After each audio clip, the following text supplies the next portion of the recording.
मैं आपको 2 वेबसाइट्स बता रहा हूँ, उन 2 वेबसाइट्स पर ज़रूर जाना ताकि आपको समझ में आए कि रेज्यूमे किस तरीके से बनाना है। ठीक है, तो पहली वेबसाइट है, कंपनीज के पास इतना टाइम नहीं होता कि वो एक जॉब के लिए 300-400 कैंडिडेट्स के रेज्यूमेस को पहले मैनुअली चेक करें और उसके बाद उसे, ऐसी बहुत सारी वेबसाइट्स हैं, ऐसे बहुत सारे रिसोर्सेज हैं जो आप गो थ्रू कर सकते हो सर्टिफिकेशंस के लिए। एग्जाम्पल के मैं आपको वेबसाइट बताता हूँ।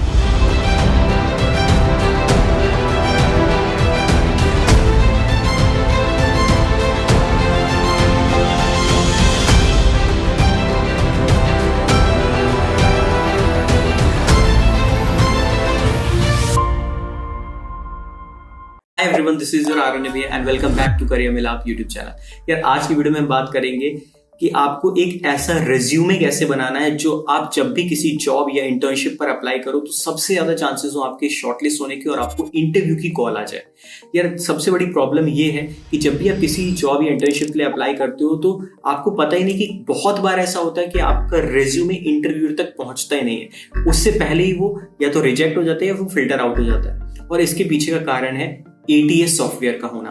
बेसिकली ATS का मतलब होता है एप्लीकेंट ट्रैकिंग सिस्टम। ये एक ऐसा सॉफ्टवेयर है जो कंपनीज यूज करती हैं अपनी हायरिंग प्रोसीजर में। सिंपल सा लॉजिक है, जब भी आप किसी जॉब या इंटर्नशिप पर अप्लाई करते हो तो कंपनीज के पास इतना टाइम नहीं होता कि वो एक जॉब के लिए 300-400 कैंडिडेट्स के रेज्यूमेस को पहले मैनुअली चेक करें और उसके बाद उसे देखें कि उन्हें किन कैंडिडेट्स को बुलाना है। इसलिए वो ATS सॉफ्टवेयर का यूज करते हैं। ATS एक ऐसा सॉफ्टवेयर होता है जो ऊपर से लेकर नीचे तक आपके रिज्यूमे को पूरा स्कैन करता है ऑन द बेसिस ऑफ कि कौन कौन से रेलेवेंट कीवर्ड्स या फ्रेजेस आपने अपने रेज्यूमे यूज किए हैं जो कि कंपनी ने अपने जॉब डिस्क्रिप्शन या जॉब रिक्वायरमेंट्स के अंदर डाले थे। मैं एग्जांपल के थ्रू बताता हूँ।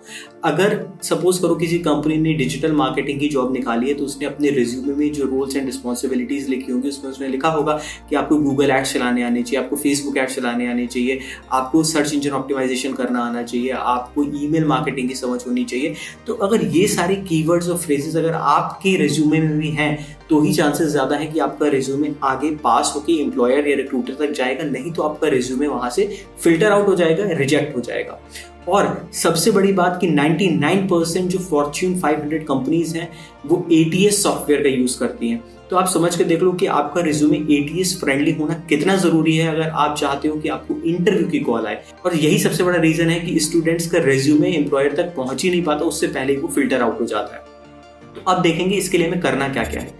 तो अब ATS को तो हमने समझ लिया, अब ATS किन फैक्टर्स पर या किन पैरामीटर्स पर डिपेंड करता है इसके बारे में बात करते हैं। तो सबसे पहला है कि ATS देखता है कि आपके रिज्यूमे की जो पूरी फॉर्मेटिंग हुई है वो प्रॉपर है या नहीं। मतलब कि आपने ऐसा तो नहीं बहुत ज्यादा डिफरेंट कलर्स का यूज किया हुआ है, ऐसा तो नहीं आपने कहीं पर टेबल्स यूज किए, कहीं पर ग्राफ्स या पाई चार्ट्स इस तरह का कुछ यूज किया। आपका रिज्यूमे इतना सिंपल होना चाहिए कि वो इजीली आप उसकी जो फॉर्मेटिंग है वो ATS को समझ में आनी चाहिए। सेकंड, आप प्रॉपर रेलिवेंट कीवर्ड्स और फ्रेजेस का यूज करो जो कि जॉब डिस्क्रिप्शन या जॉब रिक्वायरमेंट के अंदर आपको मिलते हैं, वो आपको अपने रिज्यूमे में भी डालने हैं। तीसरा, आपको स्पेलिंग एरर्स और ग्रामेटिकल एरर्स से बचना है। आपको अपने रिज्यूमे में चेक करना है कि किसी भी तरह के एरर्स ना हो, ताकि जब भी ATS आपके रिज्यूमे को स्कैन करे तो इन सारे पैरामीटर्स को देखते हुए वो आपको एटलीस्ट 80% से ज्यादा का स्कोर दे, तभी आपका रिज्यूमे कंपनीज के पास आगे फॉरवर्ड हो पाएगा। तो गाइस अब हम बात करते हैं कि हमें अपना रेज्यूमे कैसे बनाना है। हमने ATS को तो समझ लिया, अब ATS को ध्यान में रखते हुए हमें अपने रेज्यूमे को बनाना है। और रेज्यूमे में हमें बहुत सारी इंफॉर्मेशन नहीं लिखनी। रेज्यूमे के अंदर हमें सिर्फ 8 सेक्शंस पर काम करना है और उन 8 में से हम 5 या 6 सेक्शंस को इंक्लूड कर सकते हैं। मैं एक एक सेक्शन आपके साथ डिस्कस करता हूँ। सबसे पहला आता है full name and contact information. तो जब भी अपना रेज्यूमे बनाओ तो सबसे पहले ऊपर अपना नाम लिखो और उसके बाद अपनी कॉन्टैक्ट इन्फॉर्मेशन जैसे कि आपका ईमेल एड्रेस, आपका फोन नंबर।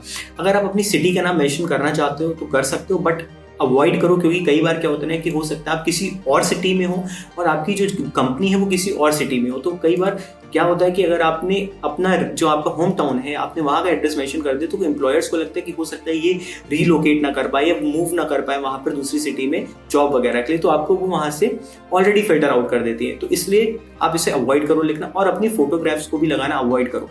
देखो पिक्चर लगा तो सकते हो आप, लेकिन आप उसको लगाओगे तो उससे कई बार क्या होता है ना, आपकी पर्सनैलिटी हो सकता है आपकी पिक्चर को देख के कोई एम्प्लॉयर रिक्रूटर आपको जज कर ले, तो आप उसको भी अवॉइड कर सकते हो। सेकंड पॉइंट आता है प्रोफेशनल समरी। अब देखिए प्रोफेशनल समरी बहुत इंपॉर्टेंट है और प्रोफेशनल समरी मेरे अकॉर्डिंग आपको जरूर लिखनी चाहिए। बहुत लोग क्या करते हैं ना, प्रोफेशनल समरी को स्किप कर देते हैं, बट मैं सजेस्ट करूंगा प्रोफेशनल समरी जरूर लिखो, चाहे आप एक एक्सपीरियंस्ड हो या फिर आप एक फ्रेशर हो। प्रोफेशनल समरी लिखने के लिए बेसिकली 4 टेक्निक्स टेक्निक्स होती है, सबसे पहले अपने स्किल्स को हाईलाइट करो, जो भी स्किल्स आपको आती है वो मेंशन करो। सेकंड, जो स्किल्स आप मेंशन कर रहे हो ना, उसे उस जॉब से रिलेटेड मेंशन करो जो कि जॉब डिस्क्रिप्शन में लिखी हुई है, जिस रोल पर आप अप्लाई करो। एग्जाम्पल के लिए अगर मैं डिजिटल मार्केटिंग जॉब रोल के लिए अप्लाई कर रहा हूँ तो मैं पहले देखूंगा कि डिजिटल मार्केटिंग की जॉब जिस कंपनी ने डाली है वहां पर क्या क्या स्किल्स हैं, और उन स्किल्स को ही मैं मेंशन करूंगा ताकि इंटरव्यू पर मेरा इंप्रेशन बहुत अच्छा पड़े। तीसरा, अपनी प्रोफेशनल समरी को बहुत कॉन्साइज करो। बहुत बड़ी प्रोफेशनल समरी लिखने की जरूरत नहीं है, प्रोफेशनल समरी को बहुत छोटा लिखो, 2 से 3 सेंटेंसेस के अंदर अपनी प्रोफेशनल समरी खत्म कर दो। एंड फोर्थ, जो भी स्किल्स आपने सीखी हैं उसका यूज कहाँ किया आपने, राइट, वो बहुत इंपॉर्टेंट है। मैंने बार बार बोलता हूँ कि हमेशा अपने इम्पैक्ट क्या क्रिएट किया, जो भी आप चीजें कर रहे हो, जो भी आप काम सीख रहे हो, उसका इम्पैक्ट क्या है, राइट, तो वो कहाँ आपने यूज किया उसको मेंशन करो। एंड लास्ट, कि आप इस जॉब के लिए क्यों अप्लाई करना चाहते हो, आप ये मेंशन करो। अगर आपने ये 4-5 चीजें मेंशन कर दी अपनी प्रोफेशनल समरी के अंदर तो आपका इंटरव्यू पर बहुत अच्छा इंपैक्ट पड़ेगा। अब एग्जाम्पल के लिए प्रोफेशनल समरी लिखते कैसे वो मैं आपको बता देता हूँ। अगर मुझे डिजिटल मार्केटिंग जॉब के लिए अप्लाई करना है तो मेरी प्रोफेशनल समरी कुछ इस तरह से होगी। I am a digital marketing enthusiast having a passion for running ads on YouTube, Instagram and Facebook. यहाँ पर देखो मैंने अपनी स्किल्स भी हाईलाइट कर दी और मुझे पैशन है, मैंने ये भी बता दिया। अब मुझे बताना है कि मैं इन स्किल्स का यूज कैसे किया। तो I have use these skills in my previous internship where I have generated a revenue of let's say ₹10 lakh for a company by running ads. आपने इम्पैक्ट भी बता दिया, राइट। उसके बाद आपको मेंशन करना है कि आपने ये स्किल्स कहाँ से सीखी है। तो आप मेंशन कर सकते हो कि I have acquired all these skills through XYZ platform और थ्रू XYZ सर्टिफिकेशन, वो मेंशन किया। And currently I am looking for an entry level position to apply my knowledge और skills and grow in my career professionally and personally. तो आपको अपनी professional summary इस तरीके से मेंशन करनी चाहिए। थर्ड सेक्शन आता है एजुकेशन का। तो एजुकेशन में आपको रिवर्स क्रोनोलॉजिकल ऑर्डर में अपनी एजुकेशन मेंशन करनी है, यानी जो रिसेंटली आप अपनी ग्रेजुएशन जैसे कर रहे हो वो आपको मेंशन करनी है। उसके बाद अपना 12th मेंशन करोगे, उसके बाद अपना हाई स्कूल मेंशन करोगे। और मेरे हिसाब से आप हाई स्कूल को भी स्किप कर सकते हो, आपसे अपनी ग्रेजुएशन मेंशन करो अगर आप एंट्री लेवल जॉब के लिए जा रहे हो। अब ग्रेजुएशन मेंशन करते टाइम आपको अपना स्ट्रीम मेंशन करना है, आप किस चीज से अपनी ग्रेजुएशन कर रहे हो, किस कॉलेज से अपनी ग्रेजुएशन कर रहे हो और कौन से ईयर से आपने अपनी ग्रेजुएशन कब से लेकर कब तक की वो मेंशन करना है आपको। इसके बाद आता है वर्क एक्सपीरियंस। अब देखो वर्क एक्सपीरियंस तो आपके पास है नहीं, तो इसकी जगह आप अपनी इंटर्नशिप के एक्सपीरियंस को मेंशन करो। अगर आपने किसी कंपनी में इंटर्नशिप की है तो आप वो जरूर मेंशन करो ताकि कंपनीज आपको ज्यादा इंपॉर्टेंस दे। इंटर्नशिप एक्सपीरियंस मेंशन करते टाइम सिमिलर आपको वही करना है कि पहले आपने जिस रोल पर आपको, जैसे डिजिटल मार्केटिंग इंटर्न, जिस कंपनी से आप इंटर्नशिप करो, कंपनी का नाम, किस डेट से लेकर किस डेट तक आपने इंटर्नशिप की वो मेंशन करो।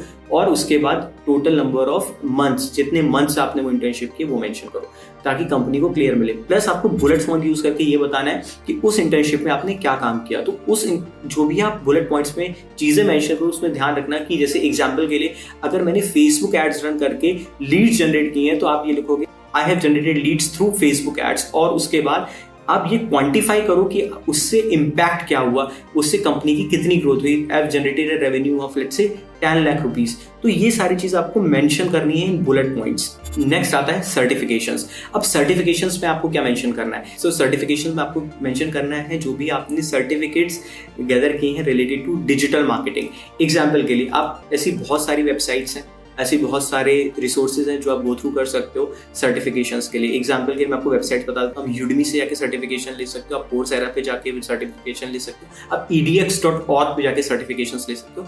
5 घंटे 7 घंटे का आप अगर एक कोर्स कर लोगे तो वो ऑटोमेटिकली एक सर्टिफाइड प्रोफेशनल बना देगा और आप वो सर्टिफिकेशंस अपने रिज्यूमे में शो कर सकते हो। इसके बाद आपने जो भी प्रोजेक्ट्स बनाए हैं आप उन प्रोजेक्ट्स को लिस्ट कर सकते हो कि आपने प्रोजेक्ट क्या बनाया, आपने किस तरीके से प्रोजेक्ट बनाया और उससे इम्पैक्ट क्या रहा, आपको ये मेंशन करना बहुत ज़रूरी है। इसके बाद आप स्किल्स मेंशन करोगे और स्किल्स में आप हार्ड स्किल्स यानी आपकी जो टेक्निकल स्किल्स है वो मेंशन करोगे। इसके साथ ही साथ आप सॉफ्ट स्किल्स मेंशन करोगे। एग्जांपल के लिए अगर मैं डिजिटल मार्केटिंग जॉब के लिए अप्लाई कर रहा हूँ तो मेरी टेक्निकल स्किल्स हुई यहाँ पर Google ads, Facebook ads, search engine optimisation, email marketing, और यहीं पर मेरी टेक्निकल स्किल्स हुई team work, analytical thinking, critical thinking, problem solving. तो ये सारी मेरी सॉफ्ट स्किल्स हुई। मुझे सारी स्किल्स मैच करनी और ध्यान रखना है जो ये स्किल्स भी आप मैच कर रहे हो ये आप उसी बेसिस पे करो जो कि जॉब डिस्क्रिप्शन में या जॉब रिक्वायरमेंट में कंपनी ने रिक्वायरमेंट्स में पोस्ट किया है, क्योंकि आप वही कीवर्ड जितने ज्यादा यूज करोगे उतना ज्यादा आपका स्कोर आएगा, जिस वजह से ATS आपके रिज्यूमे को पास करेगा एम्प्लॉयर तक, फिल्टर आउट नहीं करेगा। मैं नेक्स्ट सेक्शन की बात करूं तो हम बात कर सकते हैं अवार्ड्स एंड अचीवमेंट्स की। तो आपने कॉलेज में जो भी अवार्ड्स या अचीवमेंट्स आपको मिले आप उसको लिस्ट आउट कर सकते हो।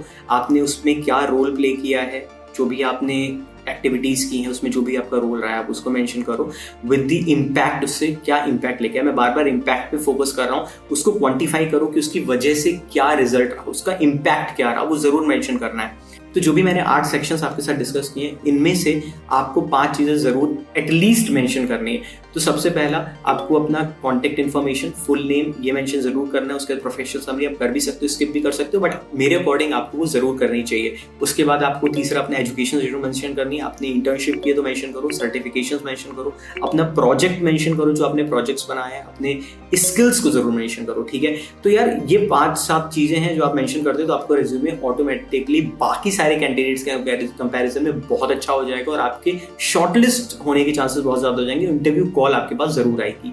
बट इसके बाद आती है फॉर्मेटिंग।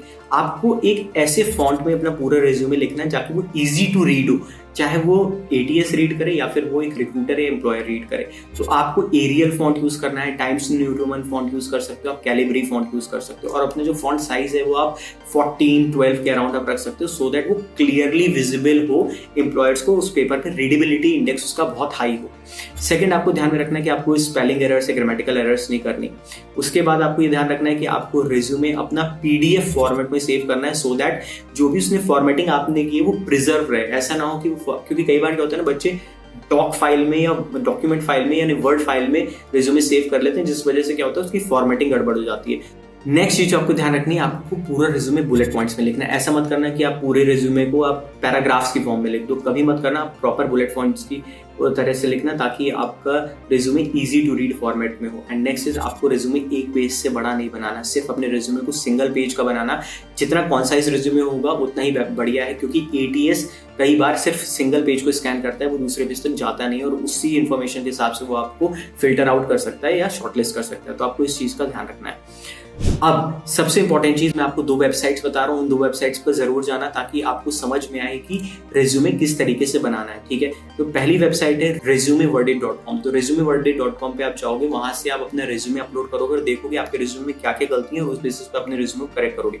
resumewordet पे आपको वो एक चीज बताएगा कि आपने ग्रामेटिकल एरर्स की, स्पेलिंग एरर्स तो नहीं की, आपने प्रॉपर कीवर्ड्स या फ्रेजेस का यूज किया जो कि जॉब डिस्क्रिप्शन या जॉब रिक्वायरमेंट के अंदर है। अब आपको ये भी बताएगा कि आपका प्रॉपर फॉर्मेटिंग में है रिज्यूमे या नहीं है, तो आप resumewordet पे जाके अपना रिज्यूमे स्कैन कर सकते हो। दूसरी वेबसाइट है जॉबस्कैन। जॉबस्कैन पे जाके आप एक टेम्पलेट डाउनलोड कर सकते हो, एक एंट्री लेवल फ्रेशर के लिए टेम्पलेट डाउनलोड करके चेक कर सकते हो कि किस तरीके से एक्चुअल में रिज्यूमे बनाए जाते हैं, और उस रिज्यूमे को आप खुद से एडिट करके अपनी डिटेल्स फिल करके एक प्रॉपर अपना रिज्यूमे बना सकते हो। लास्ट चीज जो मैं इस वीडियो में आपसे जरूर डिस्कस करूंगा वो है कि आपको हर कंपनी को पर्सनलाइज रिज्यूमे भेजना चाहिए। किसी भी ऐसा मत करना कि यार आपने एक सिंगल रिज्यूमे बना लिया वो हर कंपनी को भेज रहे हो। आपको हर रिज्यूमे पर्सनलाइज्ड करना होगा हर कंपनी के रोल्स के अकॉर्डिंग। ठीक है, तो पहली बात है जब भी आप अप्लाई करो तो सिर्फ एक ही रोल के लिए करो। अभी एग्जांपल के लिए अगर मुझे किसी जॉब के लिए करना तो मैं डिजिटल मार्केटिंग जॉब के लिए अपना करियर बनाना है तो मैं उसी के लिए अप्लाई करूंगा। मैं डिजिटल मार्केटिंग के अलावा ये नहीं सोचूंगा कि मैं सेल्स में चला जाऊं, फिर मैं ये नहीं सोचूंगा कि मैं चलो मैकेनिकल इंजीनियरिंग में चला जाऊं, फिर मैं नहीं सोचूंगा मैं डिजाइन में चला जाऊं, फिर मैं प्रोडक्ट मैनेजर में चला जाऊं।